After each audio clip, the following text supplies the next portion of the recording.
Welcome to Moment Talk. I'm your host, Shiso Moa. On episode 32, we have a guest that knew he was going to be a news reporter. This guy really has a personality for it. And growing up, he was just a funny character and loved it too. So that really inspired him. So he went to University of Northwestern St. Paul for electronic media communications, and he earned his bachelor. While doing that, he also had two interns. One at KCRA Channel 3 News in BC, and the other at WCC OTV in St. Paul. But when that all ended with his intern in college, he was shuffling around to get a job in the news report. Well, guess what? He landed in KEZI Channel News in Eugene, Oregon. But he had to go through obstacles and getting rejected left there right to get there. He was there for about 2 years. Then he left. And now he went east. He's now in Virginia area now. He was at ABC 13 as a reporter and is very present where he is now at Channel 11 and live at NBC Atlanta, Georgia. And this is where his preview is at. He's a great character to talk with. We really enjoy talking to this guy. And this gentleman's name is Chenue. But first, let's thank our sponsors. Today's sponsor is brought to you by Shiso's Menswear. Are you looking for the latest trendy men's fashion? Look no further. Shiso's Menswear carries handcrafted bow ties, suit accessories, and everyday streetwear. They are your one-stop Mo-inspired men's shop. You can search them online at www.xixomenswear.com. Now let's get back to the show. We are super excited. Today, we have a gentleman that's from the East Coast, and you'll probably see him on the news channel. And he's covering 11 Alive, and he's a Hmong guy. His name is Chenue. Chenue, what's going on, man? Hey, not much, man. Thanks for having me. I'm super excited to be here, and yeah, man, thanks for having me. Yeah. How long have you been waiting for NBC? Like recently, less than half a year? Get that? Yeah, so I've been in the business since 2013, but right now I'm working for the NBC station in Atlanta, and I've only been here since December, so I've moved all over the place for this job, all over the country, and yeah, it's led me here to Atlanta, and I work for the NBC station, and yeah, just doing my thing in Atlanta, and I love it. So, can you tell the listeners one thing we do not know about you? oh, one thing you don't know about me. Yeah, I mean, I guess socially, like one thing that a lot of people don't know about me is I do not like the outdoors. I hate the outdoors. It's like a lot of my friends growing up, they like to hunt, they like to fish. That's dead to me. I hate doing that. I don't like that. That's a no-go. That's a no-go. Yeah, absolutely. So that's a give that nope, you don't fish, and nope, you don't hunt. I don't do that. I know my dad likes to fish. My brother likes to fish. A lot of my friends hunt, but that's just not me. I don't like camping. None of that. None of that at all. No hiking too, obviously. No. That's a zero. If they put you on the field and make you do it, would you do it? It's still like it's a job that you probably have to do it. Yeah, if it's for the job, I'll do it. But yeah, I mean, on my own time, on my free time, you're not gonna catch me out there fishing or hunting or going camping or whatever. It's not my thing. Let's take you way back as a kid. Were you ever you ever thought about news reporting? What you do as a professional now? Like, were you ever like, oh, I love being in front of the camera and just doing what you are doing as a professional? Yeah, so I grew up in the Twin Cities. I'm from Minnesota. I grew up in the Twin Cities, and yeah, I think always as a kid, I always kind of knew that math and science was not really my strong suit. So I never really envisioned myself doing anything in that career field. Growing up, I always had a big personality, and we're Hmong, so we always hear our parents and our grandparents tell a lot of stories, and so I've always kind of had this fascination with telling stories and hearing people tell stories. And then growing up, my parents always watched the news. We didn't. I think for a lot of my childhood, we didn't have cable, so my parents watched the news a lot.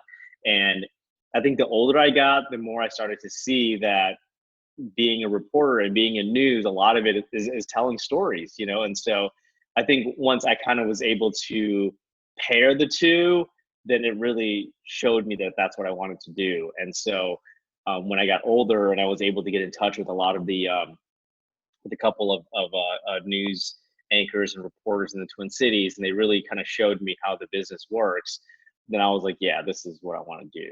So Seems like you're destined for it. You're doing great, man. I appreciate it. At what pivotal point was that? Would you say that you're a high schooler or maybe younger than that? I think I was either late middle school or like high school. I can't remember quite when, but it was around that time. So um, it was around that time where I was like, I think I want to go into journalism. At that time, I didn't know if I wanted to do like newspaper journalism, if I wanted to do TV. Um, but people like me and you, we don't see people that look like us on TV. So it was kind of hard for me to like kind of just really make the decision to pursue a career in TV. And honestly, I mean, I got to give a big shout out to Bao Vang. I mean, I saw her. She was an anchor in Wisconsin, and I reached out to her, and I mean, she was great. She got in touch with me, and she really kind of just walked me through what the business was like, and she critiqued a lot of my work when I was in college, and that really gave me a lot of confidence to pursue the business. So I did. She's doing PR now, but she's still a big part of just following my journey in news. And so, I think it was around like high school when I really decided like this is what I want to do. Is besides Bao, there's Gia Vang too from Minnesota that was recently from Fresno. And so, big whoop whoop, for the ladies out there. Yeah, That news absolutely, reporter. man. Yeah, absolutely. I've had people ask me before, like, you know, like who, like, you're the only man, like, and you're the only Hmong man in mainstream news right now. Like, how does that feel? And honestly, Gia's been great too. I mean, I remember early on, Gia was, she's been in the business longer than me, and so she's always been great. Every time I've reached out to her, she's just been great as far as just giving me advice and teaching me, like critiquing my work and teaching me how to do things better. And so, I mean, if it wasn't for all the Hmong women who really paved the way, it would have been really hard for me to get to where I'm at, because they really did a lot of the heavy pulling, in the beginning for me to kind of get to where I'm at. I don't always wake up in the morning, but when I do, dude, I hope she's not listening, but dude, she's a woman crush Wednesday, man. yeah, just cool people, man. Yeah. Because you went to school for Northwestern College. Yeah. Soon afterward, you were interning for up here too, correct? Yeah, I interned at WCCO, so Channel 4, and I also interned at Channel 5. So I was in both of those newsrooms. Channel 5 was the last one that I was at before I graduated and moved to Oregon for my first job. And Oregon, because you were applying everywhere, and yeah, you must have tried, I don't know how many times, just like asking a girl on a date and just getting rejected left and right. Look, the struggle is real. yeah, it was a lot, man. I remember sending my resume and sending my tapes, because we have to send a link to our work and send tapes. Man, I was like, if you would have seen my parents' house at the time, I had all of my stuff like in stacks on the table, like sending it out. I mean, I sent my stuff everywhere.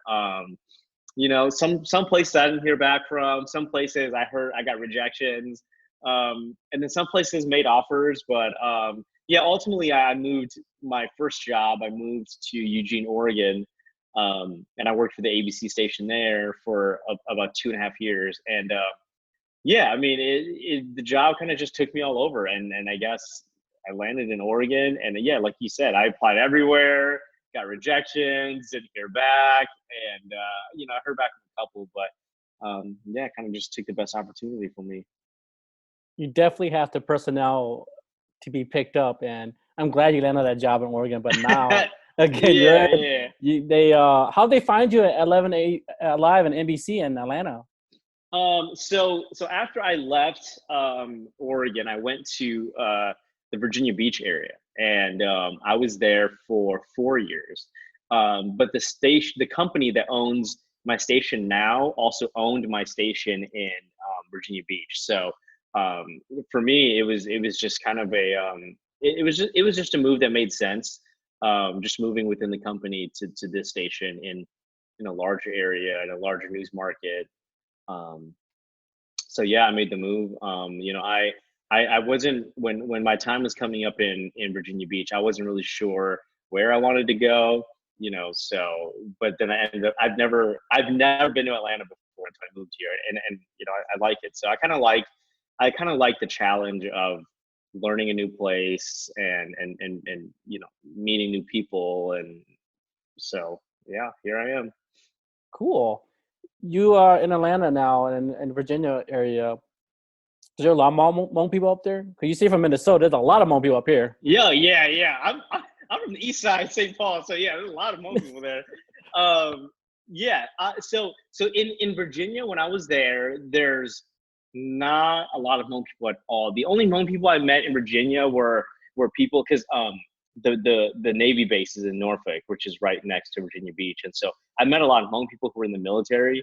Um, they would reach out if they ever saw me, and I would meet up with them. So there were Hmong people in the military. My cousin actually lives in that area. He's in the Air Force, so he lives in that area. But yeah, I mean, again, just very very military heavy. And then in Atlanta, um, there aren't a lot of Hmong people in like the city, but like right outside the city, in some of like the outlying cities, there are Hmong people. So it was kind of nice, to know that there's a Hmong community here, at least in our viewing area, to where if I wanted to, meet up with them, I can. If I want to be active with them, I can. So Awesome. Can you tell me one of all your news report you've done? Can you tell me one that is by far your favorite? And you were like the reporter, like I can't believe I've got this. My boss let me do this one. oh man, they're they're so, I mean, yeah, there's so many. I'm trying to think. Like some of them are like sad, some of them are good, some of them are happy. um I'm trying to think. Something breaking um news, something that. yeah, I mean, Mm. I there was a I've covered a lot of hurricanes, from living in Virginia. I mean, hurricanes were, being from the Midwest, we didn't have to deal with that. And so when I moved to Virginia, I was like always on the front lines of covering these hurricanes. Like you see like on YouTube and stuff, of reporters standing in the rain and the wind is, blowing. Like that Don't was even, that was don't, like don't even get me started. I saw a like YouTube that video. was me. I know. When you say that, that reminds me of this new this quick reporter. It was just hurricane fighter, and there's a stop sign goes, bah, and smacked it right in the Right. face. Yeah. That Yeah. reminds me Like of that you, was like, me. hopefully that Like don't get I've hit. done that. Yeah. So what's funny is that, like, I see that, I see things like that, and it really it freaks me out. So whenever I'm out in, like, when I was out in the hurricanes covering this stuff, I always would like be paranoid, and I would look around to make sure that there weren't things that could fly and hit me, or I'd made sure that I just put myself in a position not to get hurt. I always tell like younger reporters, and colleagues of mine, I always tell them that no story is worth your life. And so I always make sure that, like, even though I have to stand out there and do that in those conditions, I try to be very careful with, like, yeah, so that things like that don't happen, where something flies out of the air and it hits me in the head. But yeah, I mean, that was a really good experience for me, all these years covering hurricanes. I mean, I've done a lot of severe weather coverage. On the West Coast, it was a lot of wildfires, um, and then on the East Coast, it was a lot of hurricanes. Um, and then I've covered like other big breaking news too. I've covered um, mass shootings. Um, right now I'm covering a lot of the coronavirus stuff. Um, yeah, so I'm kind of all over the place. With I hope you don't get hit by a stop sign or hurricane or I nothing like hope not that. either. But It's funny, but that's probably going to be like the most highest viewer or something too. It's funny how news work. Right. Yeah, well, lately with coronavirus and politics, you cover a lot of that too, and you like politics, don't you? Yeah, yeah. I've covered a lot of politics on different levels. I mean, I did a lot of it in Virginia. I covered a lot of local politics in Virginia. I think that was like the main thing that I really um, had my hand on. But then I also covered a lot of state politics too. So when I was in Virginia, I interviewed a lot of like state senators. I interviewed the governor a lot. Um, and Yeah, it was just kind of cool. I interviewed a lot of military officials because of the Navy base. A lot of like the high-ranking military officials like came through the area, so I would interview them. So yeah, I've done a lot of like political reporting as well. I haven't interviewed like the president or vice president, but yeah, I've interviewed a lot of like at state level local officials. Let me kind of chime in and help you out here. Is there a specific field you would love to cover? I hope your boss is listening to this one. Yeah, I think you know, I wouldn't mind doing uh politics. I think that's Okay. always something that I really early on in my career, I did not like it. I did not like it at all. But along the way, I've had bosses who really challenged me to kind of embrace it and learn it. And so over the years, I've gotten more and more into covering politics. But yeah, I mean, I think I think, you know, I have an interest in politics. I have an interest in covering news that I like covering news that impacts people and can get results, you know, for the better. So yeah, we'll kind of just see where the reporting path takes me, and you know how it goes. I hope he's listening to this one. Well, what's a weird, maybe odd and funny story that you have covered? Oh man. Mm. I recall seeing like snakes on your shoulder and like Yeah, dogs and pets. yeah, I've done a lot of especially when I first started out in like the smaller market. You know, there are days where it's slow. So yeah, I've done some like weird stories. There was one time I was doing a story in Oregon where um, these it was a part of like a worldwide effort, but um, a part of that was like some of the people lived in the Eugene area, and they were trying to break the record for the most people skinny dipping at one time. So I had to go to this nudist. I went to this nudist place, and they were all jumping in this pool, and it was really hard to edit because obviously we can't show nudity on TV. That's right. So it was really hard for me to like shoot and edit because you have to just be very careful with not to show any nudity. And that was probably the most bizarre story, even to this day, that I've had to cover. It was just being around like a nudist colony and having to shoot it in a way that's like arable for TV. So that was probably the most challenging and bizarre story. If that's weirder, now this is the real question I'm going to ask you. How in the heck do you even hold a straight face and not laugh your butt off, man? Yeah, man. At that point, I was just like, go in there, get your job done, and just get out. So that's what I did. I went in there, did my work, and the people were really nice. They were very accommodating.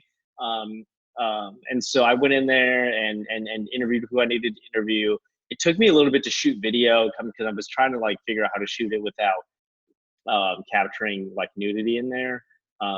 So, but other than that, yeah, I went in there. They were great. They helped me out, and I did it, and I laughed, and then I left. So, I still don't get how there's days where you can hold a straight face without laughing because I would just be laughing and the camera guy's just like, dude, you can't be recording this. You can't hold on straight face, man. yeah, you just Uh, get used to it. being, a Hmong man and being a news reporter, does that affect the Hmong community at all? Um, overall? Does it like affect as you?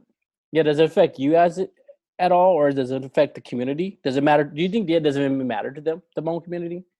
um, I mean, if it matters to you, then great. If not, then I mean, I'm out here, just really trying to do my best. And if you know me at all, you know that I'm very proud to be Hmong, and I'm very proud to be in an industry where there's not a lot of us, and I'm proud to represent us. And I think a big part of like one of the things that I'm very passionate about is always making myself available um, to to the younger Hmong generation and kids who are coming up, to just show them that there's there's a career in this industry. Um, and so, I would love to see more Hmong kids growing up get into the business, and especially because, like, especially in Minnesota and in Wisconsin and in California, like we need to be represented. And so, um, I hopefully, I mean, even if just one kid one day is like, I saw you and it made me want to do what, it made me want to get into the news business. That's great. And so I mean, hopefully that can be kind of the impact that I leave. Is just that, we need Hmong journalists, in the mainstream media, because I mean, we're not going anywhere. We're here to stay. So I would like to see more representation. And I hope, yeah, I mean, like, I mean, this growing up, our parents are very like, you gotta be a doctor or be a lawyer or, do something in those industries, right? And so I hope that like kids growing up now can see that, like, you know, they can be like the Giovangs and me and, of the industry, I mean, we're going to have to pass it off eventually. So hopefully you see this and are inspired by it, and think about pursuing the business, because we do need the representation. It's not just a business. That's it's like, there is representation for both Hmong men and women in the business, and so hopefully they see it and they want to do it. What's what you just said? Could you elaborate on what is your advice to that young kid or that young Chenue? I mean, I just it's I just want kids to never, when it comes to their career paths and their professional aspirations, to just, I mean, never really take no for an answer. I think along the way I've run into a lot of roadblocks, but you just can't take no for an answer. There's always a way to work around roadblocks to get to where you want to go. If you're doing things ethically, if you're doing things legally, if your thing's right and roadblocks pop up, you got to just reroute and find a way. It was, I mean, getting to where I'm at hasn't been easy. I think I've faced a lot of rejection, but you always find a way, because there's always going to be someone out there that's going to give you an opportunity. It's just a matter of if now you're willing to like find your way there. Whoa, thanks for the wise words. I hope someone young is listening and hopefully inspired to become a news reporter one Yeah. day. And if you did, Chenue, you made an impact. Thank you. I appreciate that, man. I hope so. Besides being a news reporter, you must be sitting on the TV and watching the Timberwolves. I heard you're a Timberwolves fan. Hey, man, I'm a huge Wolves fan. I've been my whole life. I still am. I'm a big Wolves fan. I'm a big Vikings fan. And yeah, so I always keep up with them. Even now, like living in Atlanta, like I live downtown, so I'm pretty close to where the Hawks play and where the Falcons play. But I'm still a Wolves fan. Yeah, so I've always been. Is there a Timberwolves jersey that you wear? So I used to have a KG jersey when I was a kid. I have a Rubio jersey now. He doesn't play for the Wolves anymore, but I might get a D'Lo jersey soon here. We'll see. Awesome. It seems like there's gonna be more to the collection of jerseys. Yeah, absolutely, man. What's your prediction on the minimum? It sucks because now you can't report any news because NBA is all like it's Yeah, it's all yeah. shut down. I mean, hopefully, I was very excited when they were able to get D'Angelo Russell. Um, I think that'll be uh, good for us as far as being able to, I think, keep Cat happy, and Cat's kind of the cornerstone of our franchise. So, I mean, I think from here we'll just kind of see what pieces we can pick up in the draft and move forward. I mean, it looks like we're gonna have to rebuild a little bit. So, yeah, we'll see, man. It's been a very frustrating ride as a Wolves fan. Well, good luck to them as well. When's we're getting close to ending wrapping this quick uh episode here. Anyway, you coming back to Moan Village again to get some food? Because since you're from Bro, man. Minnesota. Hopefully soon, man. I think that's like one thing I miss most about living in the Twin Cities is just like having access to home food. I haven't gone very far like north where all the Hmong people in the Atlanta area live. So I haven't like seen if there are like Hmong restaurants and stuff up there. But yeah, I'll have to come back soon and get some Hmong food at Hmong Village, man, or just at my mom's house, but my parents' house. But um, yeah, man, I miss Hmong food for sure. We're gonna wrap this up with this one last question. Your parents now, were they approve of you this, or they wanted you to be a doctor and lawyer? If not, did Chenue, you're not a doctor and lawyer, you don't come back home. Yeah, I mean, dude, man, I think growing up, I think, of course, my parents. So I have four siblings. There's five of us, and I think my parents always had those, of course, those aspirations. But I think they figured out pretty early on that that's not the path I wanted to take, and I think more than anything, I think they just wanted to see that I was serious about something. So I think once they saw that what I was doing, I was serious about, and I was good at it, and I was going to be able to make a living doing it, then they were okay with it. I think they've always been. I think that's always been their concern is that like for any of me and my siblings, like are we doing some? Are we serious about something? And are we going to be able to basically, as parents, like are we going to be able to make a living doing what we're doing? So, yeah, I mean, my siblings and I, we didn't really well, especially me, didn't really go down that path. But my other siblings, they're definitely more in like the science field, whereas I completely went left. So um, yeah, so because my older sister, she lives in the Houston area, and she is a blood specialist. She works at a hospital. So she manages a blood lab at a hospital. And then my younger brother moved to Raleigh, and he is an athletic trainer. So he wants to, of course, move up in his career as an athletic trainer. He's just finishing up his master's, and we'll kind of see where he goes from there. And then I have two younger sisters. One is trying to get into med school right now, and then my youngest sister is she's still at the U. So we'll see where she heads. But yeah, I'm kind of the one that went left. Whether you went left or right, it seemed like your whole sibling went forward, and that's all that really matters. I know your mom and dad should be proud, whether you're a news anchor reporter or your sister a blood tester, and your other sister who has just started school, going to college. As long as you guys are Yeah. moving forward and going somewhere, I think your mom and dad would be very, very proud of all you guys. Yeah, man. Yeah. I think that's just what we're trying to do is just like do the best we can for ourselves, and I mean, hopefully,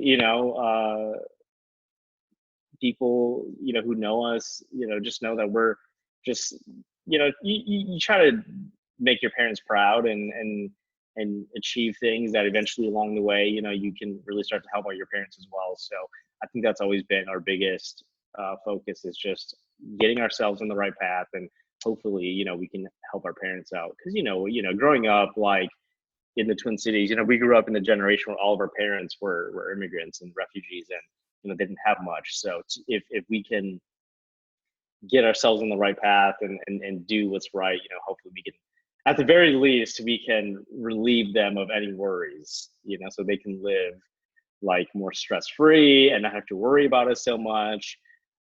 I know ideally my parents would want us to live in the Twin Cities, but I think eventually I think it'll happen. But I think for now we kind of just have to keep working our way up till we get there. So You said that your parents grew up watching news, and I got some good news for you. Guess what? Their son is on the news channel now. Right?